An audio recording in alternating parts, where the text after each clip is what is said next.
So hello everyone, welcome back to our Python programming fundamental series. I hope all of you are doing great. So in the previous lecture, we explored two of the most important Python data types. They are strings and lists. Now today we are going one step further where we will learn four new topics that are widely used in programming. They are arrays, tuple, strings, lists and then dictionaries. So by the end of today's lecture, you will understand when to use each one and how they are different and where they are used in the real world programming. So let's start. Before starting today's lecture, let's spend a few minutes revising our previous lecture. So according to our PPT, we have previously studied strings, string methods, string slicing, list operations, list methods, and nested lists. So let's quickly refresh our memory. We first learned about strings, where we understood that a string is a collection of characters.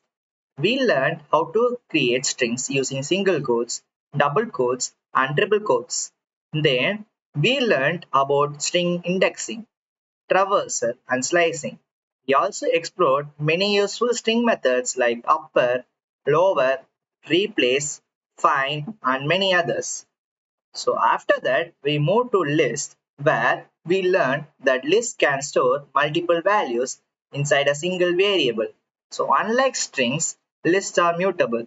That means we can change the elements after creating them. Finally, we explored list methods, nested lists, and list comprehension, which allows us to create lists using shorter and cleaner syntax.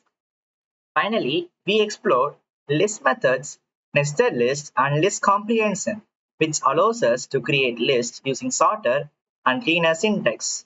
And if you are comfortable with those concepts, then you are ready for today's lecture. So today's lecture contains four major topics. First, we will learn about arrays. Then we will move to tuples. After that, we will study states. So finally, we will finish with dictionaries, which are one of the most useful data structures in Python. Each topic introduces a new way of storing and organizing data. So let's begin with our first topic. So our first topic is arrays. Now many students see arrays for the first time and immediately ask, we already have lists, so why do we need arrays? This is one of the great questions. Instead of answering it directly, let's first understand what an array is. So an array is a collection of elements stored at a contiguous memory locations. So used to hold multiple values of the same data type. Don't worry of this if this definition sounds technical. So let's simplify it. Now suppose I want to show the marks of 5 students. So one way is to create 5 variables. So can we do it? Yes, but is it practical for 100 students or 10,000 students? Definitely not. So managing hundreds of variables become very difficult. So instead, we store all values inside one collection. That collection is called an array. So imagine a train. A train contains many coaches. Each coach is connected with the next one in a proper order. Similarly, an array stores many elements, one after the another in memory. So that's why the PPT mentions that array elements are stored in contiguous memory locations. So for now, you don't need to understand the computer memory deeply. Just imagine all the elements are placed next to each other without gaps. Now, this is the biggest difference between arrays and lists. So the PPT clearly says that arrays are homogeneous. What does homogeneous means? It means all the elements inside an array must belong to the same data type. For an example,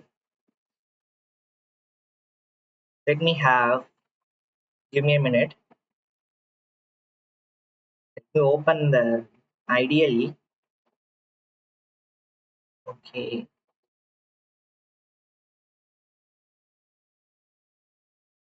In this 10, 20, 30, 40, 50. If there are in arrays, I mean, if these things are there in arrays, it's valid. And 2.5, 3.8, 6.4, 7.1. If these are in array, they are fine because these are all floating point numbers. But can we store a int, a string, a boolean inside an array? According to the PPT, no, we can't store different data types together. So the arrays are designed to store only one type of data. So let's compare them. So here list can store different values like Bharat 19, 9.59, comma, true. This is perfectly valid for list, but arrays are different. If an array stores integers, then every element should be an integer. If it stores floating point numbers, then every element should be a floating point number. This makes arrays more suitable for situations where all the data is of same type. So why do a array need a type code? So PPT also mentions something called type code. So what is a type code? So type code is nothing but, remember, Python needs to know what kind of data array we will store. So will it store integers or characters or floating point numbers? The type code tells the Python that exactly what type of value can be stored inside an array. So we will see how to use type codes and when we create our first array. So why arrays are used? So before learning how to create array, let's understand why they are used. Arrays are widely used when large amount of similar data need to be stored. For an example, students' marks, daily temperature, monthly sales, sensor readings, or examination scores. Whenever all the values belong to the same type, arrays become a good choice. So first of all, let's quickly revise what an array is. An array stores multiple values inside one collection. So according to the PPT, all elements are stored next to each other in memory. Arrays store only one data type of data. So this makes the arrays are homogeneous in nature. So unlike lists, arrays require a type code to specify the type of element they can contain. Now that we understood what an array is and why it exists, let's learn how to create arrays in Python and how to add elements, access them, and remove them. Now we know what an array is. The next question is, how do we create an array in Python? So unlike lists, arrays are not available directly. First, we need to import the array module. Think about it, okay?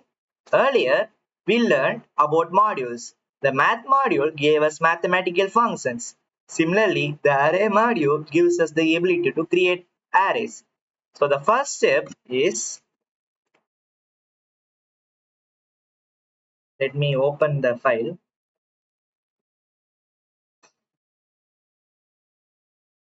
So our first step will be from array import star. Now Python knows that we are going to work with arrays. So now let's create our first array. Numbers equal to array of I, comma 10, 20, 30, 40 and 50. And if I close it and then print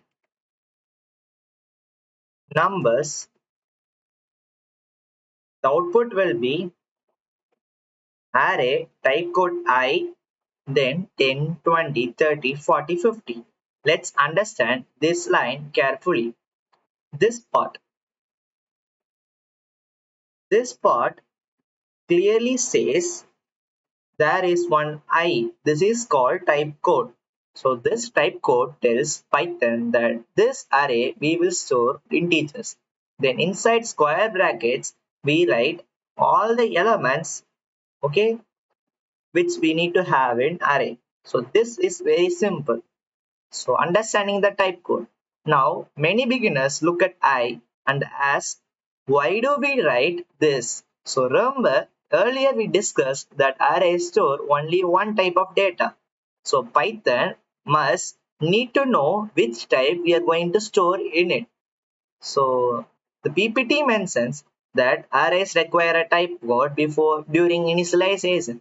So for example, if we want integers, we use I. So, but if we want floating point number or a different type code is used.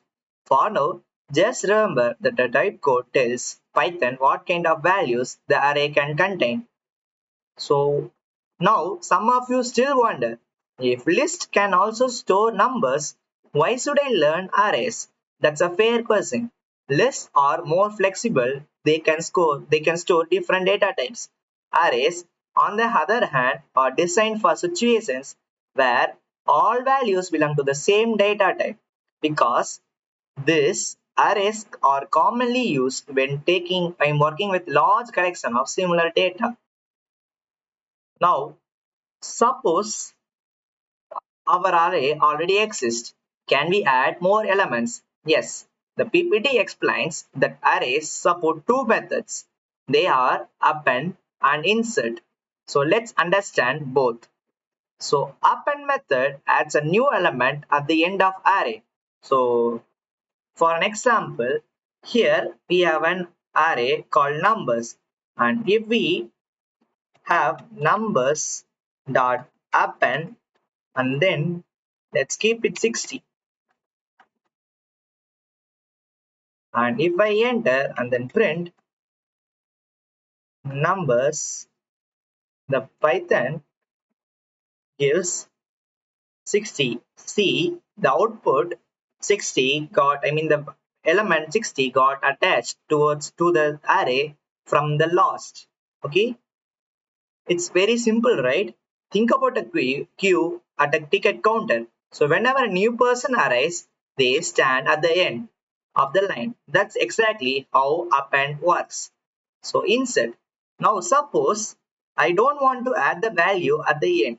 Instead, you want to place it at the specific position. So Python gives you an opportunity to keep it at the right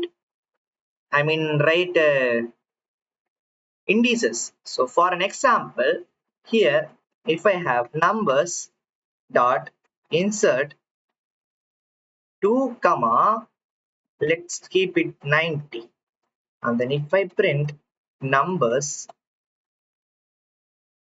the Python does what it does is it goes to the second indices 0, 1, 2. Here the 90 is added and the rest things are pushed aside. So if I save it and run, it gives 10, 20, and then this thing this thing got inserted here, and rest remaining part gets here. So the output is this thing. So notice 30 was inserted at the index 2, and the remaining elements automatically shifted to the right. Imagine a classroom where three students are sitting in a row. Now another student comes and sits between student 2 and student 3. What happens? Student 3 moves one seat to the right. So this exactly happening here during insert. So now suppose we have an array, this thing, how do we read every element? So according to PPT, we use index inside square brackets. So this starts from 0. So if I let me save it and run, and if I have numbers of 0, it gives 10. Now what if numbers of 3, it gives 30. Now just like strings, unless Python arrays also use zero-based indexing. Suppose our array contains 5 elements. Can we write numbers of 10? No, because it results in index error. Okay? Always remember the index must exist inside the array. Now, suppose we want to delete an element. So, PPT introduces two methods. They are remove and pop. Let's understand both. So, the remove method removes the first occurrence of a value. So, this is what we have saw about accessing the arrays. The next thing, the elements can be removed using remove. Like which method this removes the first occurrence of a value. For an example, here we have elements 1, 2, 3 and 1, 5. Okay, so if I have remove 1, it removes the first occurrence of the element. So the Python outputs will be after removing will be 2, 3, 1, 5. Okay, now the output will be this thing. So notice Python searched for 20 and 1 and removed it, and the rest, even though we are removing 1, only the first occurrence get removed, not this. Even if there are multiple the same value, those won't be removed unless specified. So next thing is pop. Now suppose we want to remove the last element. The Python provides the pop method. For an example, here if I use pop without any value, it removes the last one. But if I specify a separate index, the required index gets removed. So if I have pop2 here, so 2, 3, 1, 5, 0, 1, 2. This one gets popped out. So by default, pop removes the last method element.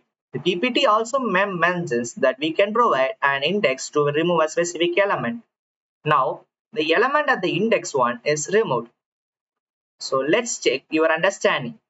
Question number 1. Which module must be imported to create arrays? Correct. The array module must be used. So which method adds an element at the end? It's append. So which method adds an element at a specific index? It's insert. Which method removes an element from its value? It's remove. So which method removes the last element by default? It's pop. So before going to the next topic, let's see a clear difference between list and array, which I given in this PPT. So we already saw that lists are heterogeneous in nature. We can store boolean, we can store list, when we can store intex, integers and float, or maybe boolean values inside the list, whereas array stores only one type of data types. Okay, so primary usage of list is, memory usage will be more due to flexible storage, whereas arrays contain less memory because of uniform data type. So the performance of lists are primarily slower due to for numerical operations, but for arrays it's quietly faster. So flexibility. So lists support easy insertion, deletion, and resize, whereas arrays are less flexible. It's slightly rigid in nature. So built-in support. Both are, lists are built available in Python, whereas arrays require importing. So best case use are general purpose and multi-type data, which is for lists, whereas numerical and scientific data used for arrays. So let's summarize what we have learned. So we learned how to create arrays, why arrays are needed, a type code, how to add new elements using append and insert, how to access elements using indexing, and finally, how to remove elements using remove and pop. Now, let's move to our next topic called tuple, where we will learn how tuples are different from lists, why they are immutable, and where they are useful. Now we have completed arrays. So let's move to the another important Python data type called tuples. At first, tuples look very similar to lists. In fact, many beginners often confuse lists and tuple, but there is one major difference between them. Let's understand what is it. So according to the PPT, tuple is an immutable ordered collection of elements. So the Python also mentions that the tuples can store different data types and they are ordered, heterogeneous and immutable. Let's understand these words one by one. So the first property is ordered collections. So suppose we created this tuple like fruits equal to apple, comma mango, comma orange. Suppose we have created this tuple. So notice the order. The apple comes first, the mango comes second, the orange comes third. The Python remembers this order whenever you print the tuple. The elements appear in the same sequence. So if I print, it gives the same order. So again if I do, the order didn't even change. The second property is called heterogeneous. This means a tuple can store different types of data. So let's try it, okay? For an example, student equal to Bharat 19, 9.59, comma, true. And if I run it, student, it gives the ordered way and it's in the heterogeneous way. Here, the first value is a string, the second is an integer, the third is a floating point number, and fourth is a boolean value. All of them can exist inside one tuple. So the PPT also specifies that tuple can hold elements of different data types, and that's called heterogeneous way property. So the next one is immutability. So it's one of the most important property. So remember strings, they were immutable too. That means the contents could not be changed. Tuple follow the same rule. Once a tuple is created, its element cannot be changed. Suppose we have this thing, this tuple. Can I replace 9.59 with some other value like 9.5 or 9.1? No, the Python does not allow it. Once created, the tuple remains the same. That's why tuple are called immutable. Now let's compare list versus tuple. So let me see whether I can get the PPT for list versus tuple. No. Okay, fine. Let me say it on one words.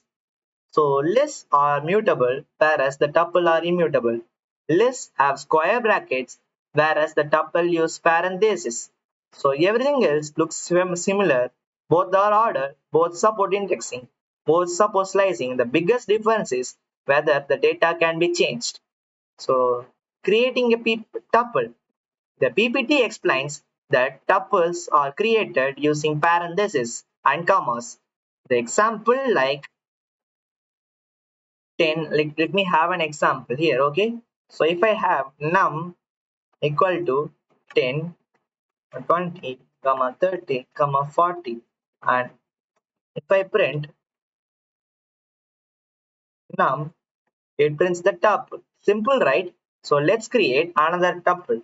So colors equal to red, pink, green, and then let's keep it yellow. So if I print, it gives the colors of the tuple. So again, it's very simple, right? So can a tuple store different data types? Absolutely. The Python gives this property called special importance. So let's have a data. The first one, let's keep it string and then integer and have a list, okay? So even, tuple can also store strings, lists inside it. Let's have city and hero.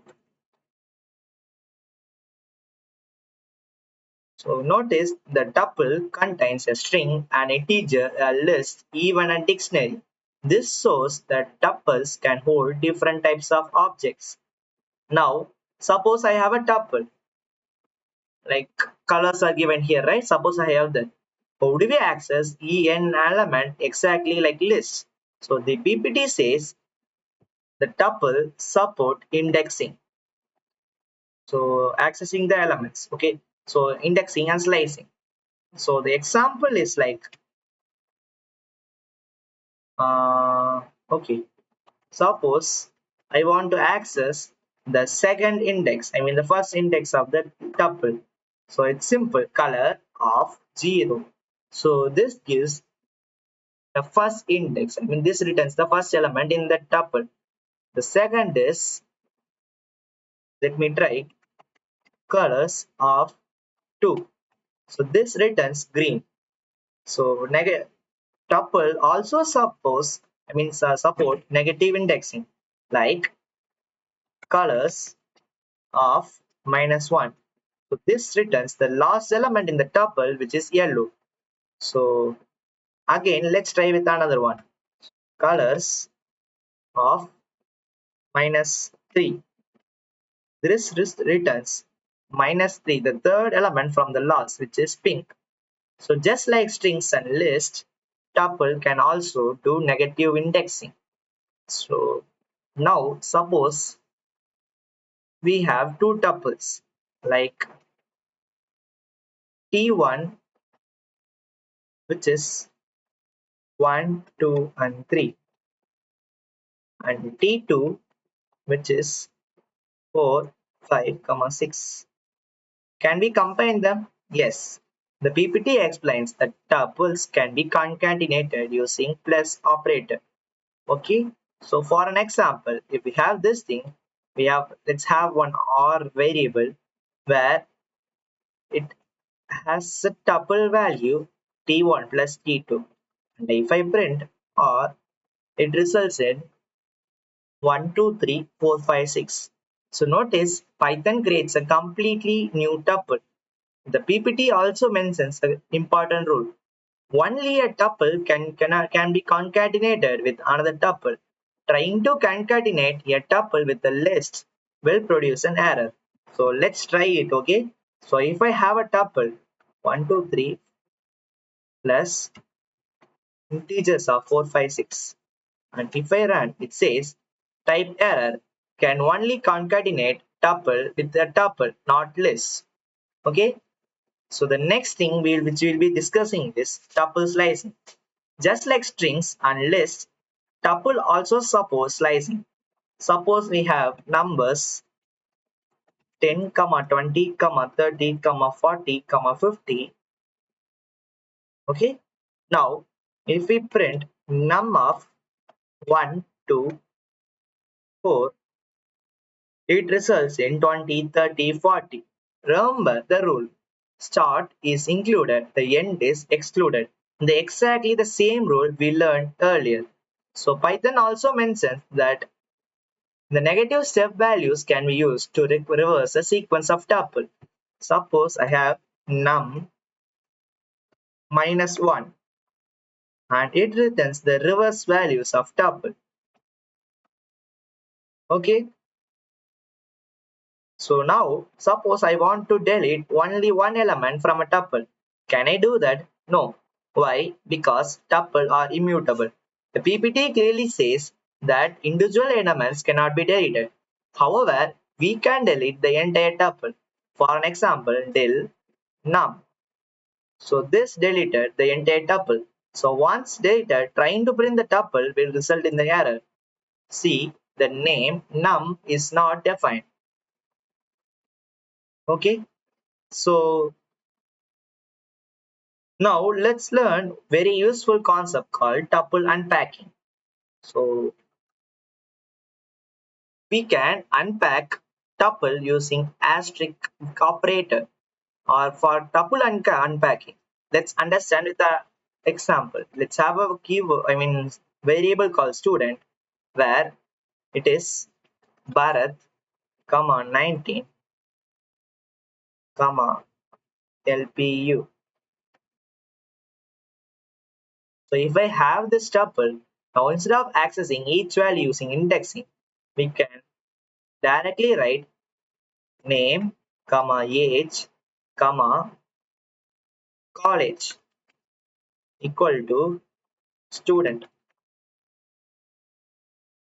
And if I name, it says name Bharat.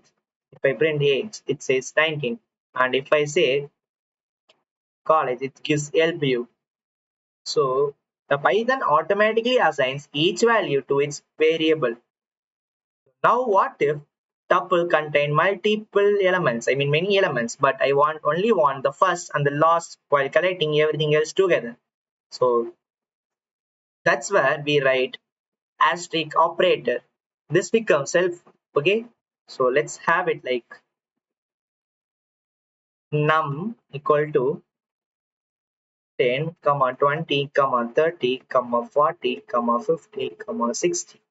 Okay, so now first comma asterisk middle comma last equal to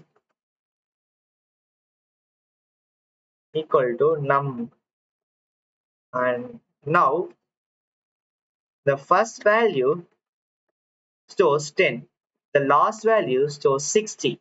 Now the middle stores 20, 30, 40 in terms of a list. Okay, this makes tuple unpacking more flexible. So let's revise what tuples are. Whether the tuples are mutable or immutable. It's immutable. Okay, we can't change what's there inside the tuple. Which brackets are used to create tuple? Correct. Parenthesis. Can tuples store different data types? Yes, absolutely. We can store in many data types within tuples. So which operator is used to concatenate two tuples? Correct. The plus operator. So which operator is used for flexible tuple unpacking? It's asterisk keyword, I mean asterisk operator. So before going to the next topic, let's see one of the another one in some thing called tuple manipulation. So let's have a tuple num. Okay, I'm having a tuple num, and if I want to change this thing and have the rest of the tuple together, we can do this way. T1 equal to, let's have T1 equal to num of, using slicing we can do this thing. So 10, 20, 30. So this thing is there, right?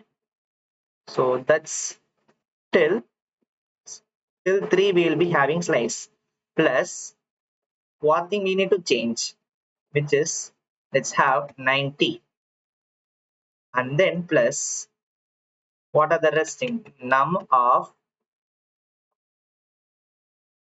we will be starting 1 2 0 1 2 3. So third thing should be ignored. So 4,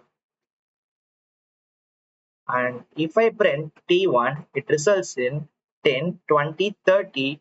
This value gets replaced with 90 and then 50 and 60. This is one way of manipulating tuple values.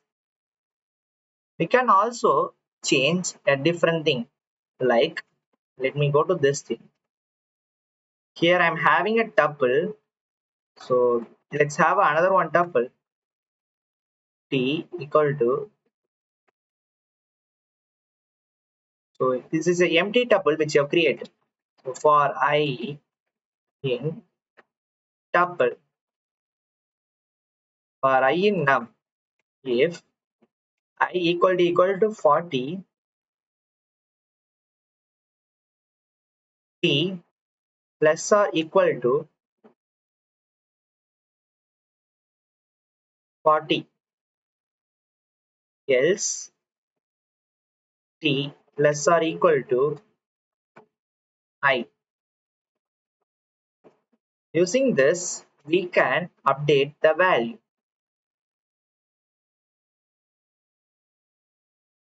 Let me have, instead of 40, let me have 90 or maybe 900. And if I run, say t it gives 10, 20, 30, 900, 40, 50, 60.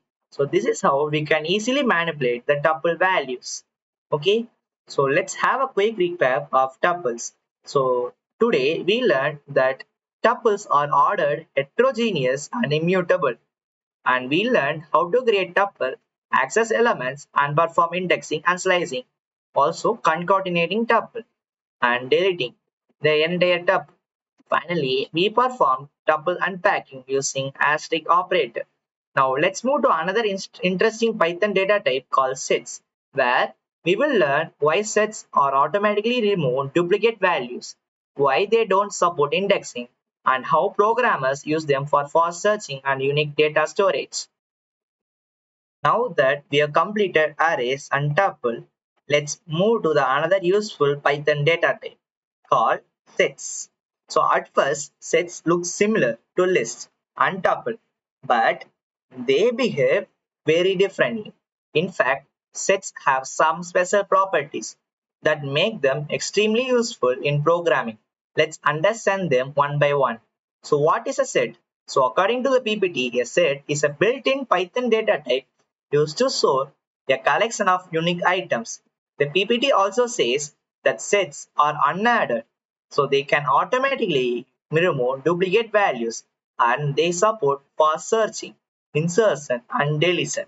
So that's why don't worry if these terms sound new. We will understand with simple examples. So let's begin by creating sets. So let's have fruits equal to apple, mango,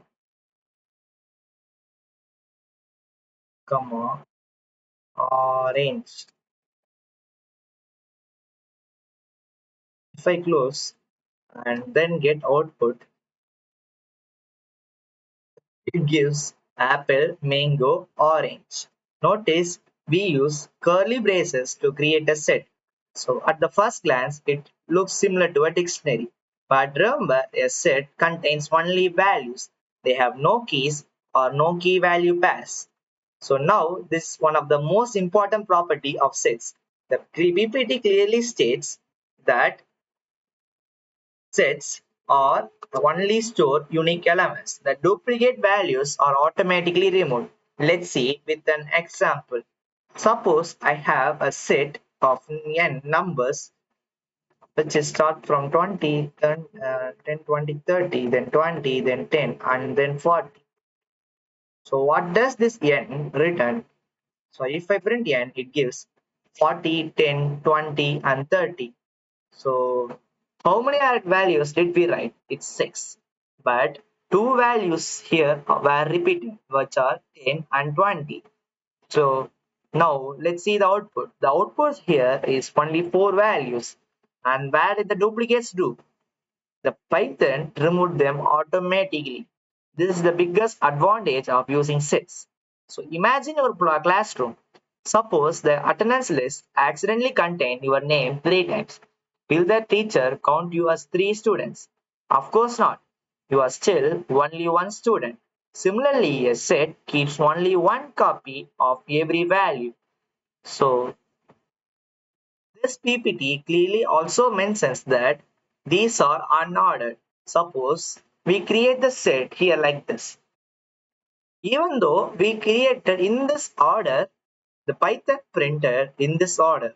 So these were unordered. So what if I print again n, again n? I mean, let me have again n. So let me go to the ideally. Okay, if I save it and run, and as for fruits, in the order, let me 1 minute. N equal to, let me have string list 1, 2, 3, 4, 5, 6. Okay. So now if I print n and if I print n and again if I print n, what is happening? Each time when we are printing, this list gets changed. Okay. So we'll write and print red, then blue, then green. No. Unlike lists and tuples, sets do not generate the order of elements. That's why we can't say that the first element or the last element is set. Let's have like this.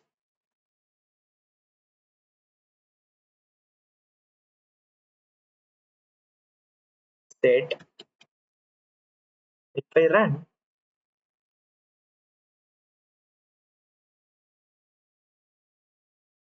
of list like this thing, if we have the like this, and if I run, the output is like this. Okay, these are unordered way. So Python cannot guarantee that this remains always in an ordered way.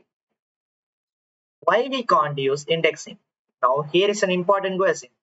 So can we write n of 0? It says set object is not subscriptable because sets are always unordered. There is no fixed first element since there is no order. There is also no indexing. This is one of the biggest difference between lists, tuples, and sets. So Python also mentions that lists support for searching, insertion, and deletion using hatching internally. For now, no need to understand how hatching works. Just remember one thing. Searching inside a set is usually very fast, and that's one reason why programmers use sets while working with large amount of data. So now suppose I already have a list like 10, 20, 30, 40, 50. Okay, so can we convert it to a set? Yes, the PPT explains that we can use set function. So it's simply like num equal to set of n, and if I print num, it prints this thing. Notice the order is not actually being satisfied. It's in the random way. So notice those if I have some duplicate values here, like no, don't worry about it. We already saw about duplicate values. So this is one of the most common uses of sets. So can sets store different data types? Yes, we can store sets with different data types.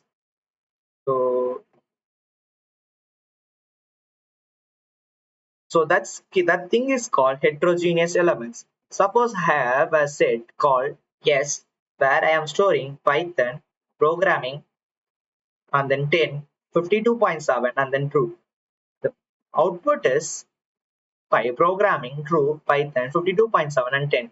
Notice these elements are actually with different data type. The Python and programming are sets, I mean strings.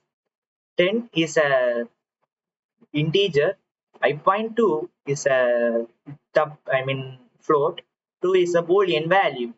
So a set can contain strings, integers, floating point numbers, and boolean values together. Now let's learn another interesting concept the PPT introduces, which is called frozen sets. A frozen set is simply an immutable version of a set. Remember, normal sets allow us to add or remove elements, whereas frozen sets do not. So once created, they cannot be changed. For an example, here I have set of ABC. It's a normal set. Whereas if I have FS, which is frozen set of EFG. So if I print frozen set, the normal set and frozen set are different. So see the difference between two. Okay. So once created, they cannot be changed. So after creating a frozen set, adding or removing elements are not allowed. So think about a printed photograph. Once printed, you cannot change the people inside it. The frozen set is exactly the same. Once created, it stays the same. Now, let's see our first set method. PPT says add method is used to insert new elements to a set and duplicates are ignored. For an example, here I have s equal to a, b, c. So these are in a set. So if I have s dot add b, it prints c, b, a, d, and these are in the unordered way. So I hope you have understood the add function, add method. Now the Python, if I give again D, will the Python add D? No, because sets do not allow duplicate values. The next thing is union. So union method, suppose we have two sets xy and yz. These two sets, and if I want to print union of a dot union b, what will it do? It prints all the unique values which are there in A and B, and the common values are ignored. So notice both sets are combined, the duplicate values appear only once. So the x, y, z will be the output. So the next thing is intersection. Now suppose we only want the common elements. The PPT introduces that intersection method. For an example, print A dot intersection B. The output will be 3. Here, the output will be 3 only. The common value is written. So there is one use case for intersection here. So if I have CAC equal to, physics equal to, let's have names like Bharat, Geeta, Adi, Kausik, so etc. So these are for physics keyword, this physics variable. And the next thing, let's have geo, where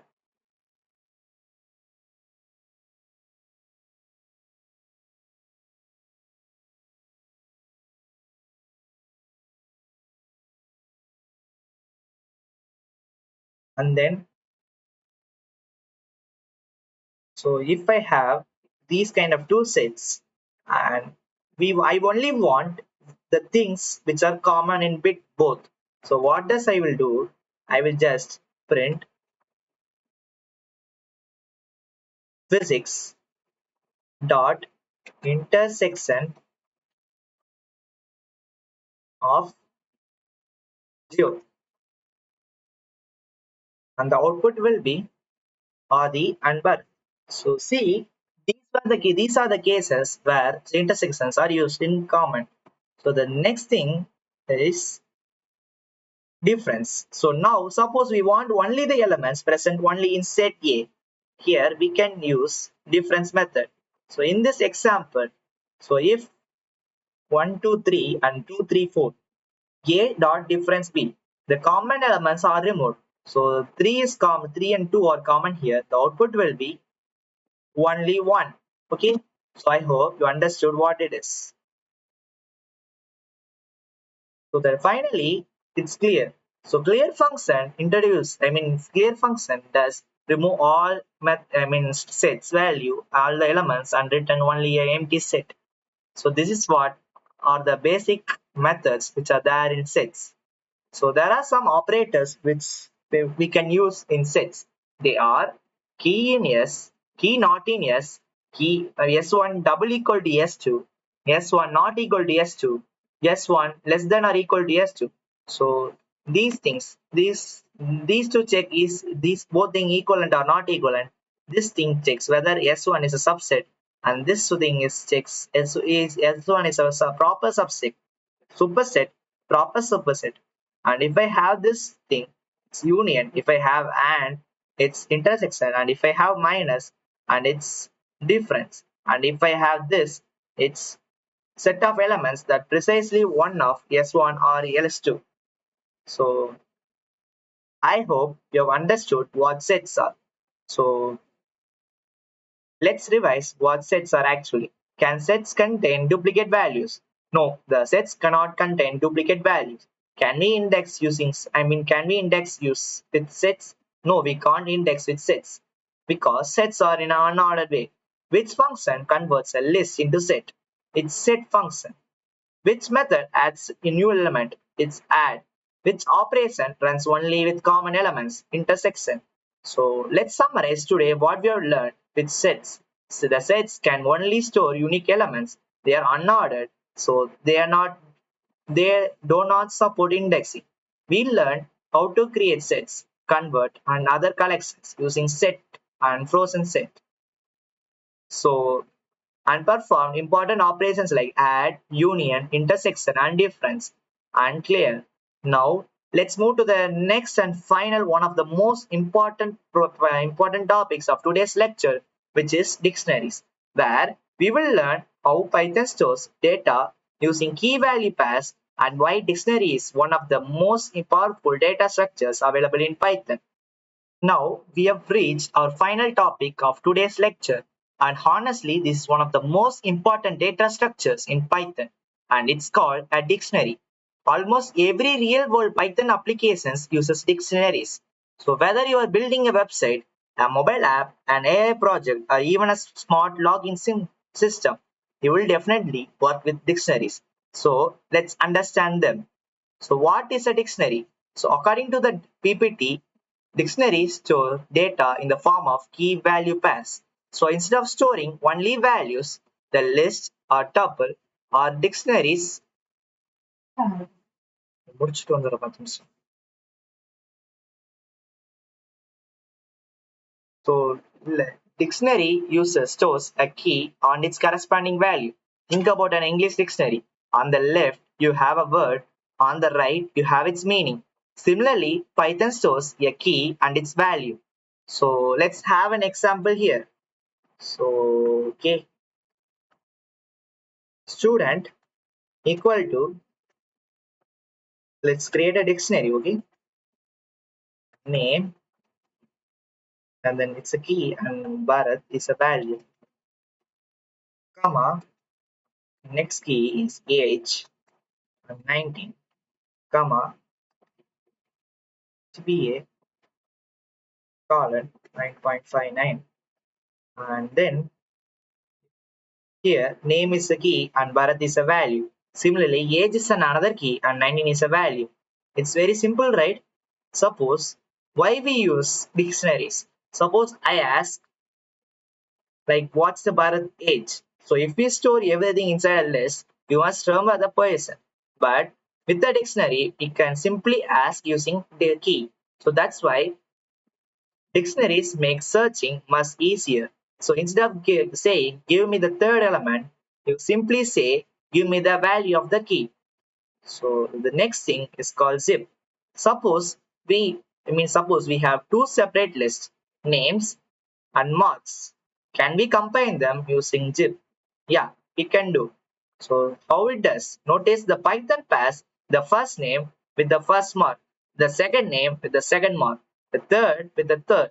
So that's exactly what zip does. It joins multiple collections together. Okay. So this is what we have seen in this example.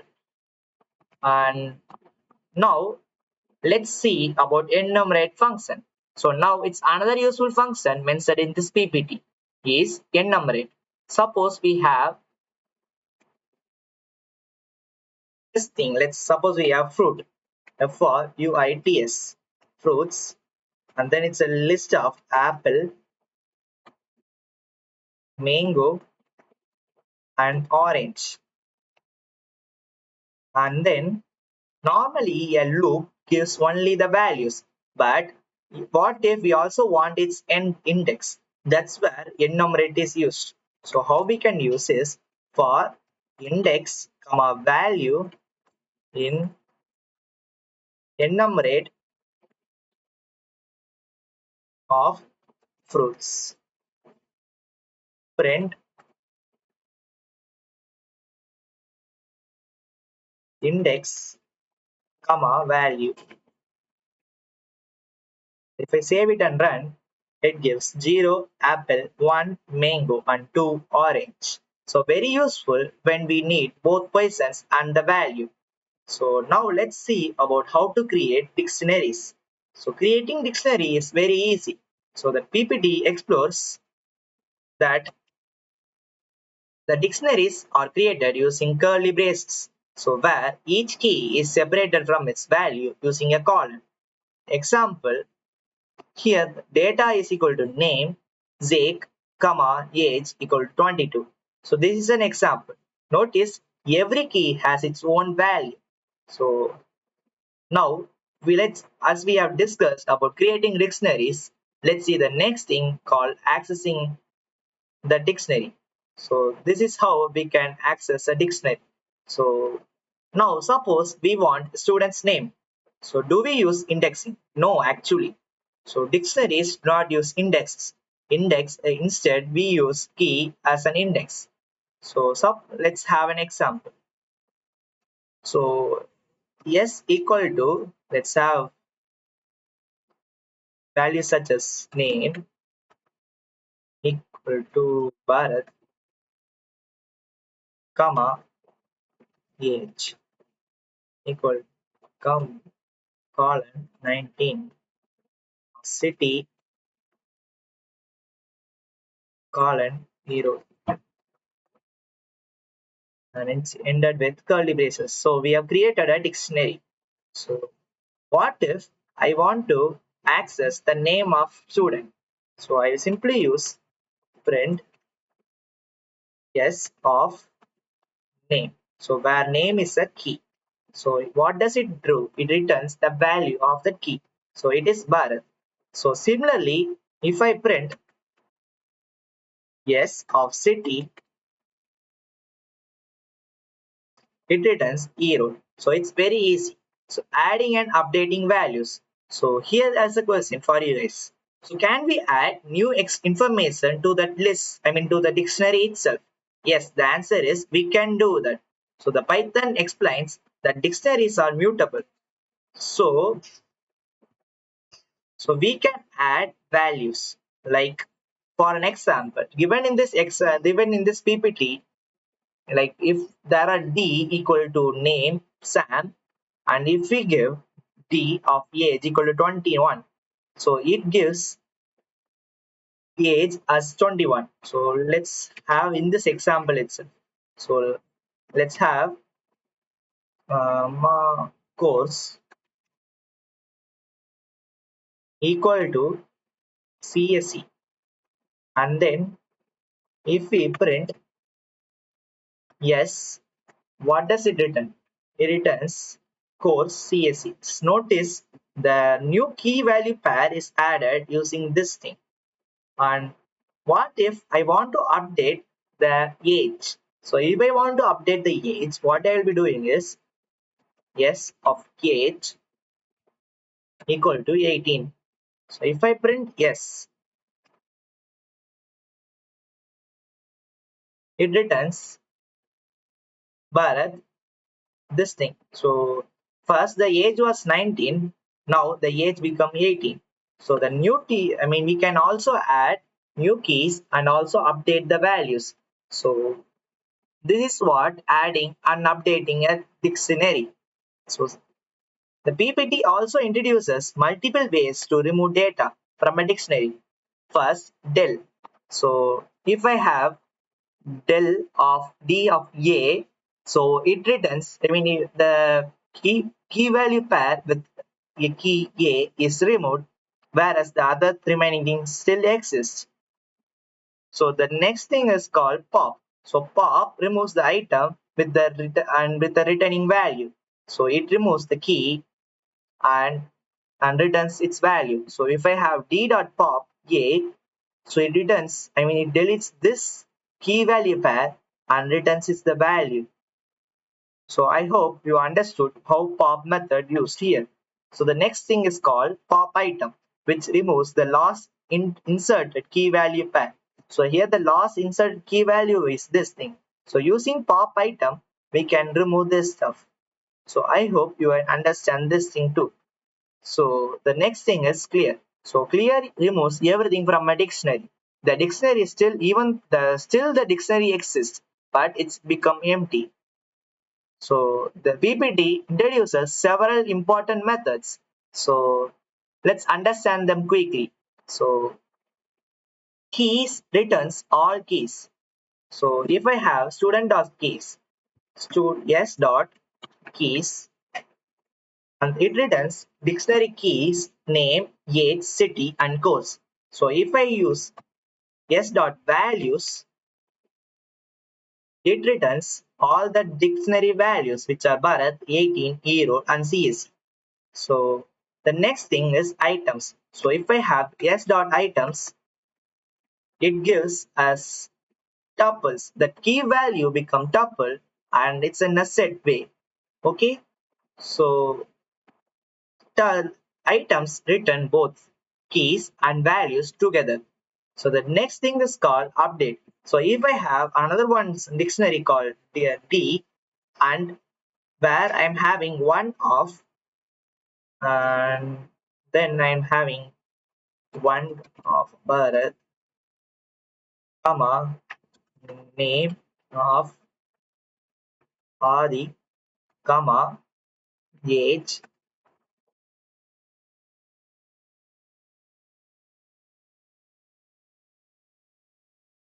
comma, age 21, and then college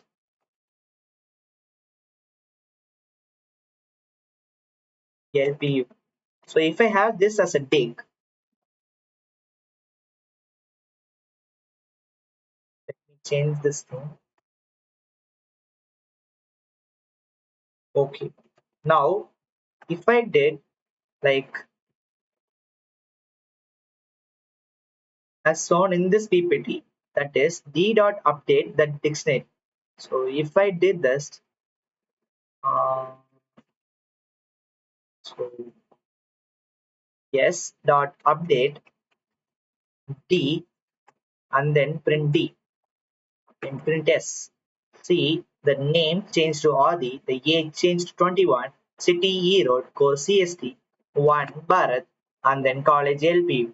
So whatever the repetitive ones are there, the value new value gets changed and the remaining non-existing keys get merged into the existing dictionary.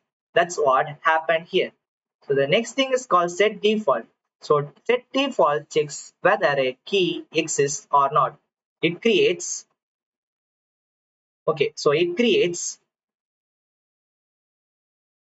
the key with the default value. These methods save lot of coding time. So okay, next thing is iterating through a dictionary. So can we use a loop with dictionaries? Yes, Python covers dictionary like iteration. So for an example, for we have this dictionary for key comma value in s dot items print key comma value.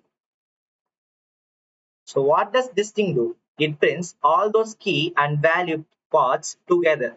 So the output will be name, Bharat, age 19 and CGPA 9.59 or a city which you have given in this example. City as Erode. So the Python reads one key value pair all at the time. So that now let's have the last important topic which is called nested dictionary. Now suppose one dictionary contains another dictionary. This is called a nested dictionary. In this example, we have student name Sam and age 20. So the student thing itself has a separate dictionary. So if we access student key and within the student key, if we check for student, I mean name key, it returns Sam as the value. So I hope you understood about nested dictionaries too. So these things are widely used in databases and JSON files, also in web development. The next important topic is called shallow copy and deep copy. So what does shallow copy means? So shallow copy creates a dictionary, but it's just a mirror of an existing one. It does not independently copy the existing values and store it. So if we change some values in the original dictionary, the copied dictionary also reflects the same ones. So in this example, let's have name, Emma, and marks are these things. So I'm copying with copied student. It's a new dictionary. So if I change marks of 1 as 100, the original also reflects the changed one. So both the dictionaries get linked towards each other and it's just a mirror. Okay. So this is the important thing that shallow copy has. So the next thing is called deep copy. Deep copy creates a completely independent dictionary, including all nested, mutable objects. So as a result, changes made to the copied dictionary do not affect the original dictionary. So here we imported copy module using import keyword, and we copied using copy.deepcopy and the dictionary which we have. So this is the original dictionary which is student. And if I want to change the copied dictionary with mark of 1 equal to 100, the only the copy dictionary reflects the change, not the original one. So what were the actual differences? So shallow copy creates a new dictionary but says reference to the nested object, whereas deep copy creates a new dictionary along with independent copies of all nested objects. So shallow copy uses less memory because the nested objects are always shared, whereas the deep copy uses more memory because all nested objects are copied. The performance of shallow copies is faster because it's just linking of references, whereas deep copy is slow because it due to recursive copying happening there. Independence. The original and copy dictionaries share nested objects, so the independence of both the dictionaries are less, whereas deep copy, the independent is more because both get both act as a separate identity. So let's have some practice programs which are given here. So write a Python script to generate and print a dictionary and that contains a number between 1 to n. So in form of x comma x square. So this thing is slightly easy and we can use dictionary comprehension. So the next thing is called write a Python program to get the maximum and minimum values of dictionary. So here we'll use dict.values and then min and max functions. So the next thing is called create a dictionary from a string, letter frequency. So here we will be going through iteration of each and every values, I mean every keys, and then if a new key is existing, we create a dictionary and we have the count value. So the last one is called write a Python program to remove duplicate values from a list while still preserving the original order of list appearances. So this is where we use set. So we have a set and where we'll be having lists and then we'll be having the unique values, and after that we use iteration, and if the set values not like the values inside the set is not there, we simply append to the set, and then if the value is still existing, we just simply remove the value from the list. So that's what the simple practice programs are. And as the time constraints, let's go simply summarize the lecture and then let's have a conclusion. So today's lecture, we learned about arrays, their creation and operations. Then we studied tuples and their properties, packing and unpacking, and slicing. After that, we explored sets and their uniqueness and set operations and methods. Finally, we learned dictionaries, key value pairs, zip, and enumerate functions. Important dictionary methods like update, key, values, and items, etc. Nested dictionaries, copying like decopying versus shallow copying, and some practice programs which I given for you to practice. Okay, so congratulations, you have successfully completed another lecture in our Python programming fundamental series. Today's lecture, we introduce four important collection types. As you continue learning today, as you continue learning Python, you will use lists, tuple, sets, and dictionaries very frequently. So don't just watch this lecture. Open your code editor, type every program, modify the values, experiment, and solve. So experimenting gives you new learnings. So the practice questions given in the PPT, programming is learned and through practice, not so in the next lecture, we will continue our programming journey with new pro concepts like hoops and file handling and more practical examples. So until then, keep practicing, keep exploring, and keep enjoying the coding. So thank you for watching this lecture. Have a great day, and I will see you in the next lecture.